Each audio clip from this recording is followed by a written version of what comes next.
ਸਲਾਮ ਅਲੈਕੁਮ। ਕੀ ਹਾਲ ਚਾਲ ਹੈ? ਠੀਕ ਹੋ? ਕੀ ਗੱਲ ਹੋ ਗਈ ਆ? ਇਹ ਕਿਹਾ ਕਿ ਦਰਾਰੀ ਖਵਾਈ ਹੈ ਨਵੀਂ ਤੇ ਉਹ ਅੱਛਾ। ਮਸਲਾ ਕੋ ਬਣ ਗਿਆ। ਮਕੈਨਿਕ ਹੈ ਕੋ ਲੱਗੇ?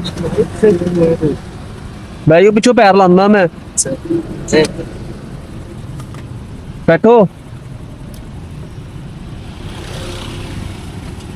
ਬਾਹਰ ਨਾ ਮੇਨ ਰੋਡ ਦੇ ਕੋ ਮਕੈਨਿਕ ਦੇਖ ਲੈਂਦੇ ਆ। ਅੱਛਾ ਠੀਕ ਆ, ਬੈਠੋ। ਪੈਰ ਉੱਪਰ ਕਰ ਲਓ ਤੁਸੀਂ।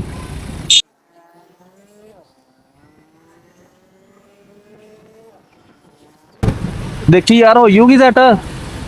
ਠੀਕ ਆ। ਮਿਹਰਬਾਨੀ। ਪੈਸੇ ਹੈ ਕੋਣ? ਐਸੇ ਦੀ ਕੋਈ ਨਹੀਂ ਆਉਣਗਾ 200 ਰੁਪਏ। ਪੈਸੇ ਲੈ ਲਾ।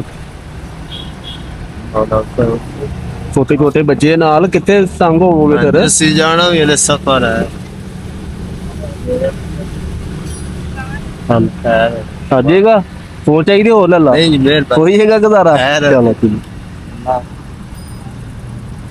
ਲਾਸੋ ਦਾ ਤੁਹਾਨੂੰ ਬਸ ਦੁਆ ਕਰ ਕਿੱਥੇ ਦੇ। ਜਾਣਾ ਜੀ? ਮੈਂ ਕਿੱਥੇ ਜਾਣਾ ਵਾ? ਹਾਂ। ਮੈਂ ਜਾਣਾ ਵਾ ਸਮੁੰਦਰੀ ਰੋਡ ਤੇ। ਅੱਛਾ। ਮੈਂ ਸਿਰਫ ਸਾਨੂੰ ਛੱਡਣ ਆਇਆ ਵਾਂ। ਮੌਲਾ ਹੁਸੈਨ ਬਾਤ ਰਹਾ। ਮਿਹਰਬਾਨੀ। ਬੱਚੇ ਛੋਟੇ ਛੋਟੇ ਸੀ ਨਾਲ, ਭੈਣ ਸਾਡੀ ਤੰਗ ਹੁੰਦੀ ਸੀਗੀ ਤੇ ਉਹ ਫਿਰ ਮੈਂ ਕਿਹਾ ਚਲੋ ਨੇਕੀ ਕਰ ਦੇਣੀ ਚਾਹੀਦੀ ਕਿਸੇ ਤੇ। ਮੌਲਾ ਹੁਸੈਨ। ਜਦੋਂ ਕਿਸੇ ਨੂੰ ਦੇਖੋ ਨਾ ਮੁਸ਼ਕਲ 'ਚ, ਜਿੰਨਾ ਹੋ ਸਕਦਾ ਉਹਦੀ ਮੁਸ਼ਕਲ ਆਸਾਨ ਕਰ ਦੋ। ਚਲੋ ਮੁਸ਼ਕਲ ਆਸਾਨ ਹੋਈ ਆ। ਪੈਸੇ ਹੋਰ ਚਾਹੀਦੇ ਦੱਸ ਦੋ। ਠੀਕ ਆ। ਓਕੇ। ਬਾਤ ਓਕੇ।